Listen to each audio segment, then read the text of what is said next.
நம்ம வீட்டு குட்டீஸ்லேருந்து பெரியவங்க வரைக்கும் பேக்கரி சைடு போயிட்டாவே லட்டு அப்படின்னா ரொம்ப பிடிக்கும். அந்த பர்ஃபெக்ட் லட்டு வீட்டில் எப்படி செய்கிறதுன்னு சொல்லிட்டு பார்க்கலாம் வாங்க. அதுக்கு நான் 1 கப் அளவுக்கு வந்து கடலை மாவு எடுத்திருக்கேன். கடலை மாவோட குவாலிட்டி ரொம்ப முக்கியம். பிராண்டடான கடலை மாவு வாங்கிக்கோங்க. அப்படி இல்லை அப்படின்னா கடலைப்பருப்பு நீங்கள் வீட்டிலேயே வாங்கி அரைச்சாலும் ரொம்ப டேஸ்ட்டாக இருக்கும். பர்ஃபெக்டாக வர்றதுக்கு கடலை மாவு ரொம்ப முக்கியம். நான் இன்றைக்கி 1 கப் அளவுக்கு வந்து கடலை மாவு எடுத்திருக்கேன். நீங்கள் உங்களுக்கு விருப்பமான எந்த கப்பில் வேணாலும் மெஷர்மெண்ட் எடுத்துக்கோங்க. 1 கப் கடலை மாவுக்கு 1/4 டேபிள் ஸ்பூன் அளவுக்கு சோடா உப்பு சேர்த்துருக்கேன். சோடா உப்பு சாஃப்ட்னஸ்க்காக சேர்த்துருக்கேன். நான் இன்றைக்கி கலருக்காக 1/4 டேபிள் ஸ்பூன் அளவுக்கு மஞ்சள் பொடி தான் சேர்த்துருக்கேன். உங்களுக்கு விருப்பம் அப்படின்னா நீங்கள் எல்லோ ஃபுட் கலர் வந்து சேர்த்துக்கலாம். நான் எங்கள் பாப்பாவுக்கு ரொம்ப பிடிக்கும் அப்படிங்கிறதுனால தான் லட்டு செய்கிறேன். ஸோ வந்து நான் வந்து கலரை அவாய்ட் பண்ணிவிட்டு மஞ்சள் பொடி தான் சேர்த்துருக்கேன். மஞ்சள் பொடி சேர்த்துட்டு தேவையான அளவுக்கு தண்ணி சேர்த்து முதல்ல கட்டி இல்லாமல் நல்லா கலந்து எடுத்து வச்சுக்கோங்க. கட்டிகள் இல்லாமல் கலந்த பிறகு தேவையான அளவுக்கு தண்ணீர் சேர்த்து நல்லா கலந்துக்கோங்க. நம்ம சில்வர் ஸ்பூன் தான் யூஸ் பண்ணியிருக்கோம். சில்வர் ஸ்பூனை பேக் திருப்பி பார்த்தீங்கன்னா டிரான்ஸ்பரண்ட்டாக தெரியும். இப்போ நீங்கள் அதை தனியாக எடுத்து வச்சுக்கலாம்.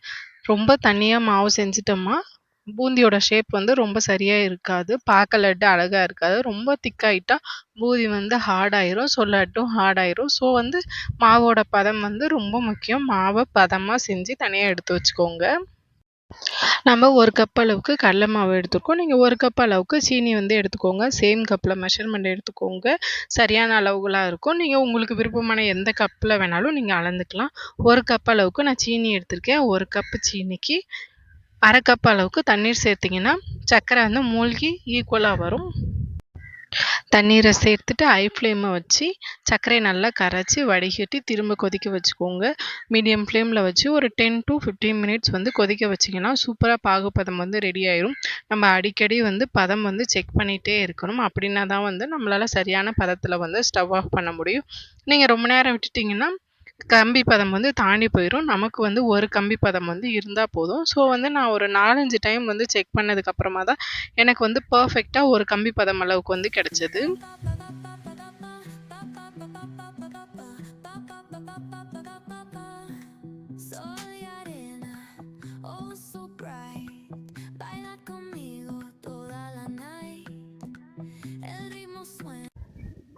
பாருங்கள், இதுதான் வந்து பர்ஃபெக்டான பதம். ஒரு கம்பி வந்துட்டு லைட்டாக உடஞ்சிரும். இதுதான் பர்ஃபெக்டான பதம். இதை தாண்டிட்டீங்க ஒரு 2 மினிட்ஸ் விட்டீங்க அப்படின்னா 2 கம்பி பதமாக மாறிடும். ஸோ நமக்கு வந்து பர்ஃபெக்டான கம்பி பதம் வந்துடுச்சு. ஸோ நம்ம இறக்கி வச்சுருவோம்.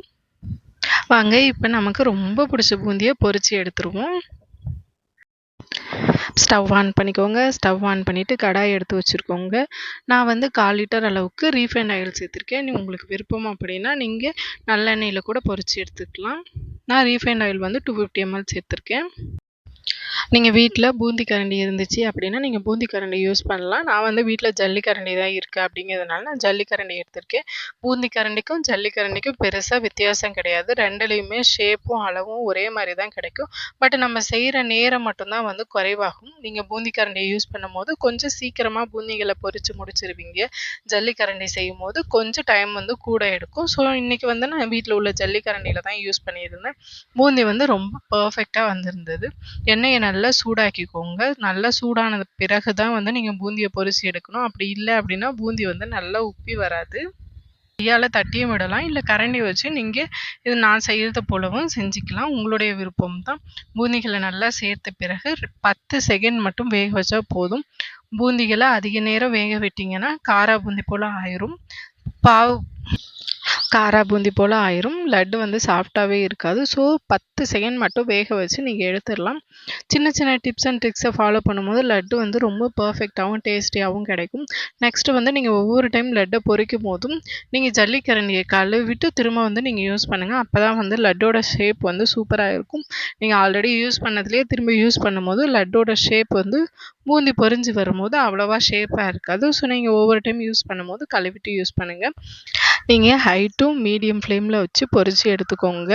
எண்ணெய் சூடாகாமல் இருந்துச்சுன்னா லட்டோட ஷேப் வந்து ரொம்ப ஒஸ்ட்டாக இருக்கும். ஸோ நீங்கள் எண்ணெயை வந்து மிதமான சூட்டில் இருக்கும்போது பொரிச்சு எடுத்திங்கன்னா சூப்பராக பர்ஃபெக்டான பூந்தி வந்து கிடைக்கும்.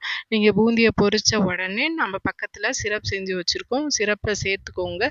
சிரப் வந்து சூடாக இருக்கணும் அப்படின்னு சொல்லிட்டு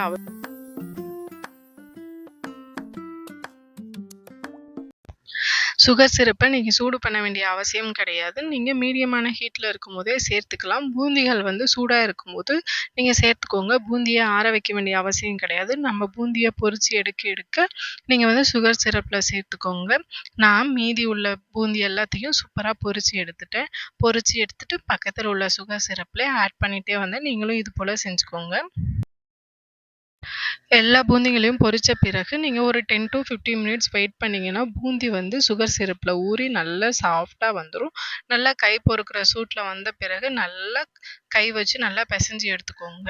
இப்போ நம்ம இருக்கிற பூந்திகளை வந்து லட்டாக பிடிக்க போகிறோம். ஸோ நீங்கள் ஒரு பிளேட்டுக்கு மாற்றி எடுத்து வச்சுக்கோங்க. நான் ஒரு 4 டேபிள் ஸ்பூன் அளவுக்கு வந்து மிக்சி ஜாரில் மாற்றிக்கிறேன். பைண்டிங்காக வந்து நம்ம மிக்சியில் சேர்த்து அரைச்சிக்க போகிறோம். 4 ஏலக்காய் சேர்த்துருக்கேன். நான் மிக்சி ஜார்லேயே 4 ஏலக்காவை சேர்த்து நல்லா அரைச்சிருக்கேன்.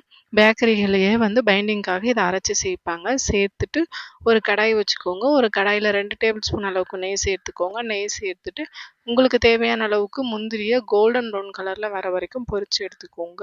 உங்ககிட்ட வெள்ளரி விதை இருந்தாலும் சேர்த்துக்கலாம், ரொம்ப டேஸ்ட்டாக இருக்கும். என்கிட்ட முந்திரி இருந்ததுனால நான் முந்திரியை சேர்த்துருக்கேன். முந்திரியை மீடியம் ஹீட்டில் வச்சு கோல்டன் ப்ரௌன் கலரில் வந்த பிறகு ஒரு பிளேட்டுக்கு மாற்றி அதே நெய்யில் நான் ஒரு கைப்பிடி அளவுக்கு உலர் திராட்சை சேர்த்துருக்கேன். முந்திரி திராட்சையெல்லாம் உங்களுடைய விருப்பத்துக்கு தகுந்தாற் போல் நீங்கள் சேர்த்துக்கலாம். உலர் திராட்சையை சேர்த்துட்டு நல்லா பலூன் போல் உப்பி வந்த பிறகு உலர் திராட்சை முந்திரி லட்டு பேட்டரில் நம்ம செஞ்சு இப்போ நம்மளுடைய ஃபேவரட் லட்டு பிடிக்க போகிறோம். உங்களுக்கு தேவையான சைஸில் கையில் நெய்யை தடவிட்டு லட்டு பிடிக்க ஆரம்பிச்சிருங்க. மீடியம் ஹீட்டில் இருக்கும்போது லட்டு பிடிச்சிங்கன்னா லட்டோட ஷேப் வந்து ரொம்ப சூப்பராக இருக்கும். நீங்கள் இப்போ ஸ்டார்டிங்கில் லட்டு பிடிக்கும் போது லைட்டாக வந்து ஈரமாக இருக்க மாதிரி இருக்கும். ஒரு 2 to 3 hours வெயிட் பண்ணிங்கன்னா லட்டு வந்து சூப்பராகவும் பர்ஃபெக்டாகவும் இருக்கும். ட்ரை பண்ணி பாருங்கள். ட்ரை பண்ணி பார்த்துட்டு உங்களுடைய வேல்யூபிள் கமெண்ட்ஸை மறக்காமல் கமெண்ட் பண்ணுங்கள். வீடியோ பிடிச்சிருந்தா லைக் பண்ணுங்கள். மறக்காமல் சப்ஸ்கிரைப் பண்ணுங்கள். மறுபடியும் யூஸ்ஃபுல் அண்ட் இன்ட்ரெஸ்டிங்கான வீடியோவில் சந்திப்போம். டாடா, பபாய்.